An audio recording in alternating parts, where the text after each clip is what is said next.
Hey guys, so quite an interesting video on Wild Rift.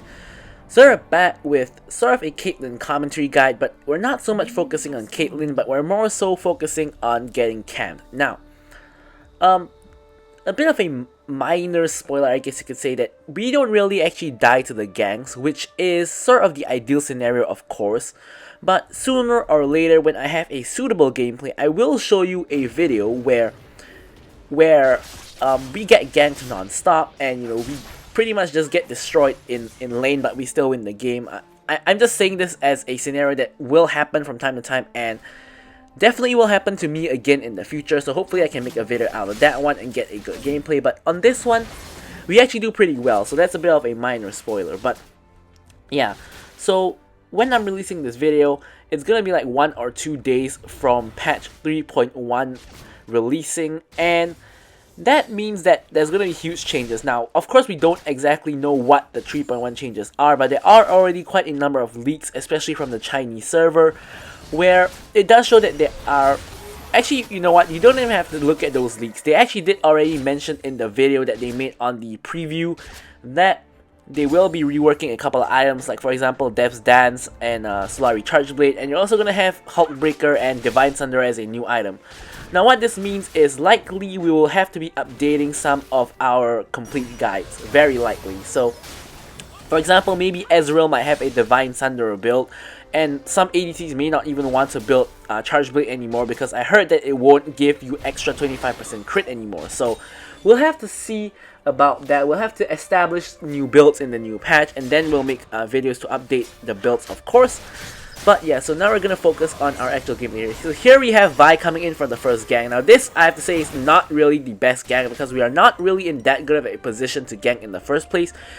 She comes in charging her Q pretty obviously, and pretty much gives us time to react and just get back to our tower. So her first gank kind of scuffed. Not really too hard to escape that one, but you will see that she's going to be ganking us a lot. Now that's of course no spoiler, because we already said they were getting camped in the title of the video. So yeah, I mean, I know I'm playing Caitlyn, and the Vi simply cannot stay away from me, I guess. If you guys watched Arcade, you guys know what I'm talking about. And here Vi is again. So this time we are pushed up in the ideal position, but Vi doesn't really have the range to actually reach us, and instead we just escape. Now, something to note here is that Vi actually targeted Nami instead of me. Now, I won't say that that is a horrible choice, because getting a kill is better than no kill, and Nami has less mobility than me. But what I will say is that, okay, here she comes again, targeting the Nami again. So this time our team is here to back us up, and we are in a 4v3, so we are all golden.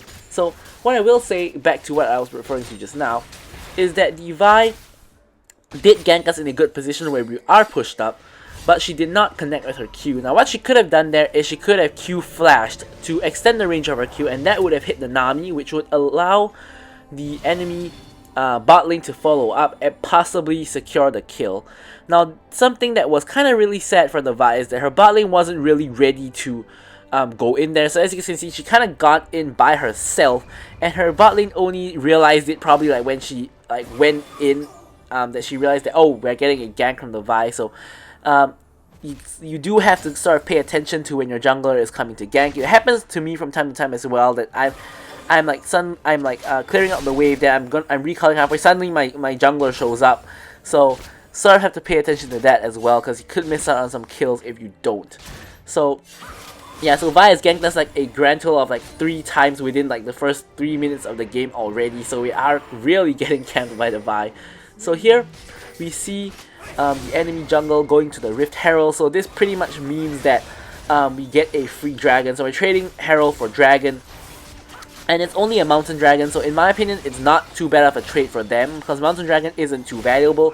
Of course, as a Caitlyn, you want to set up your traps around the dragon area to, of course, prevent enemies from just walking in, without any consequence or too easily.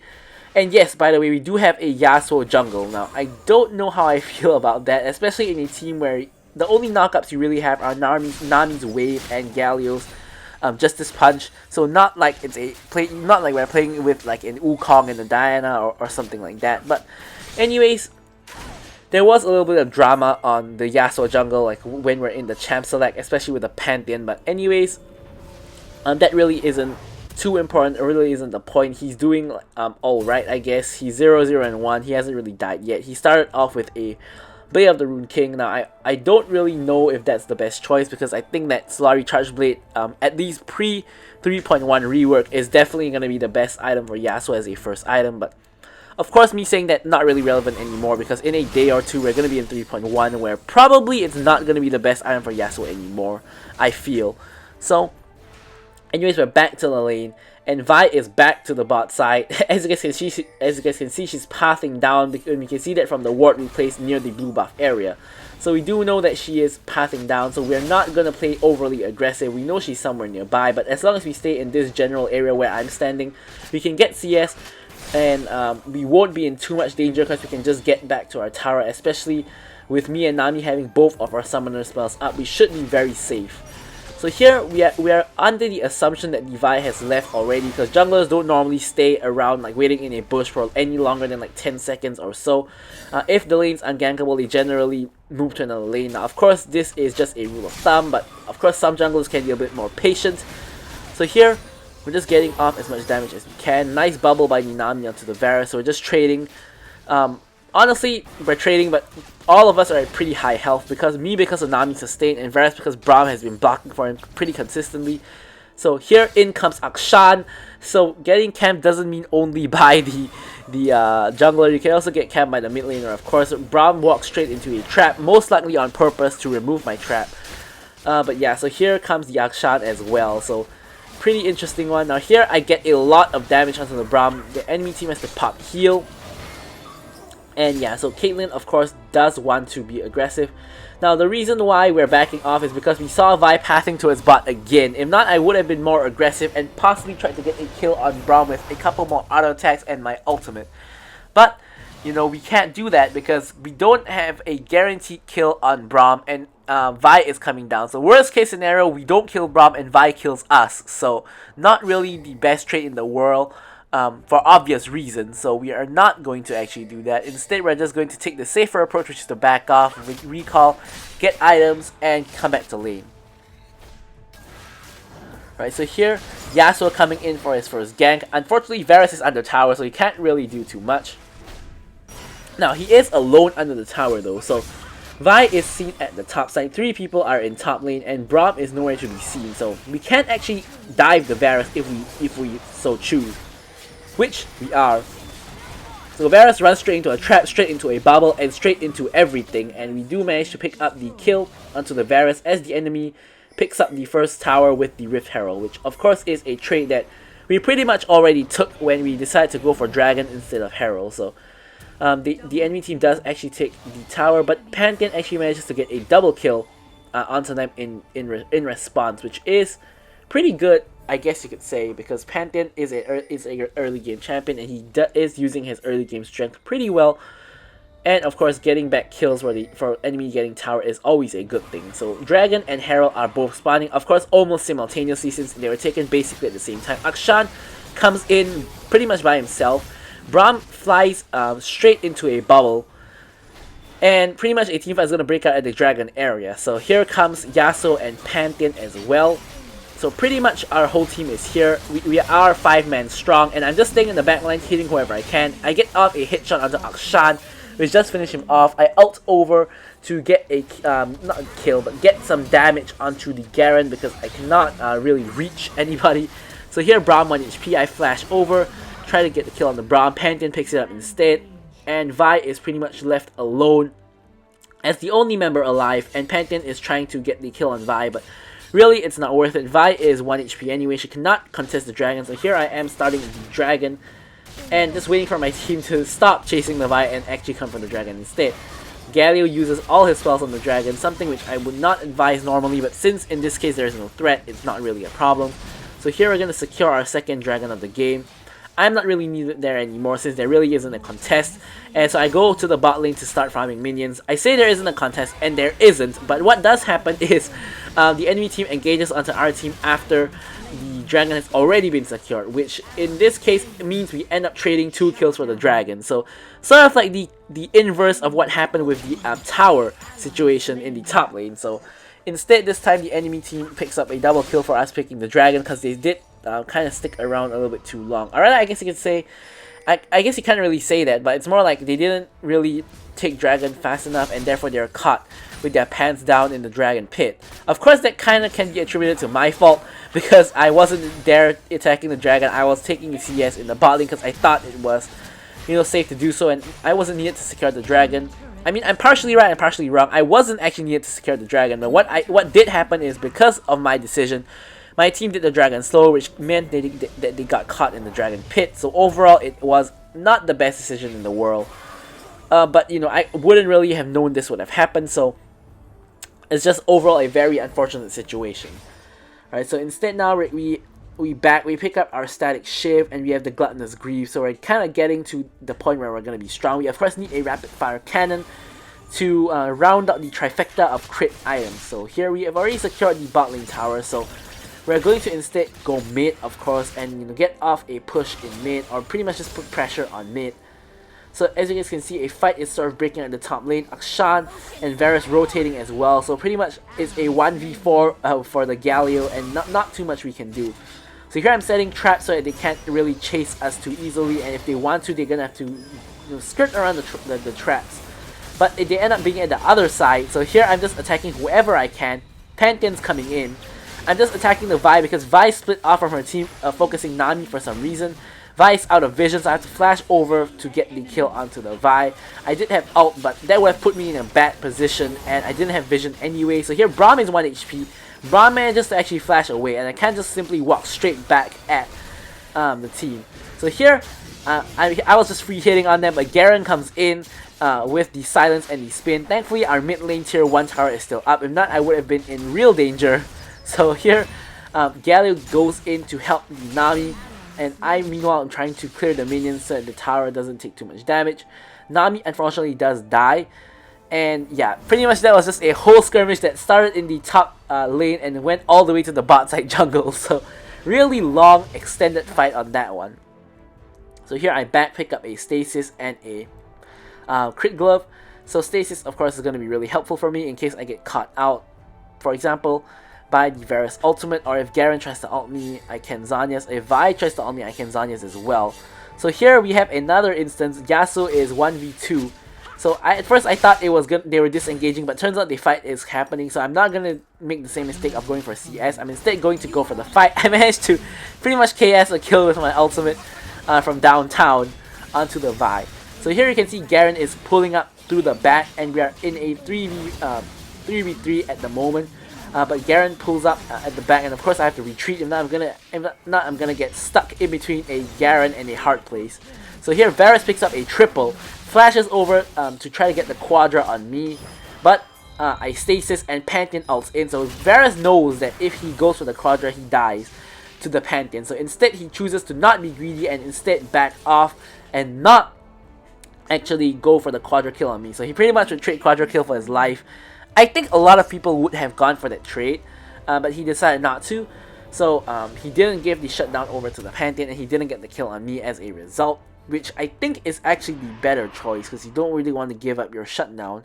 Varus is pretty fed at the moment. Of course, he just got a quadra, so he just got a triple, I'm sorry. So he does actually have the Miramana and the Yomu's Ghostblade already. So he's going to be doing pretty good damage to our team, especially since Galio isn't actually building defensively, and none of us really are.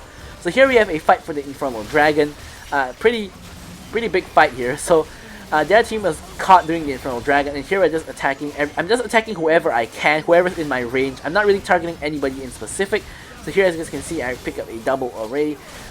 Garen tries to go in for the dragon, and he doesn't get it, of course. So here I get a triple and ult Varus for the quadra. So pretty poetic that instead Varus gives up the quadra kill on me and I get the quadra kill on him. So kind of nice on that one. That could have been a penta if I did KS the Akshan from the Yasuo at the very start of the fight, but of course I did not do that, and therefore I don't get my penta. But it's alright.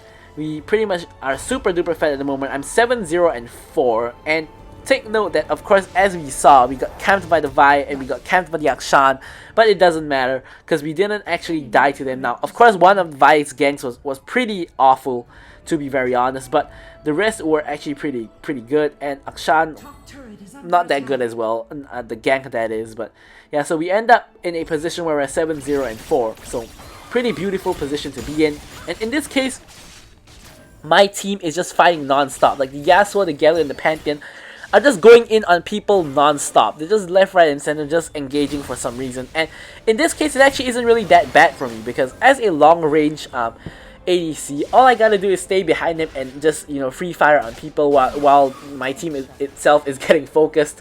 So I kind of like what's happening in this match. Of course, on the flip side, what could happen in a lot of matches is that they keep on going in and they keep on dying, and then I'm just left high and dry alone and I die as well. But thankfully in this match, my team is you know, good enough that they don't really die or fed enough, or you know, you get the picture. Here Yasuo is going in on Garen. Now Garen, honestly not the best target to go in on, but you know, either ways my team get a free pick. So that is really good. Varus can be seen in the top lane, so we have the other 3 people in the mid lane. So my team is just pushing mid because there really isn't objectives to take at the moment aside from Baron.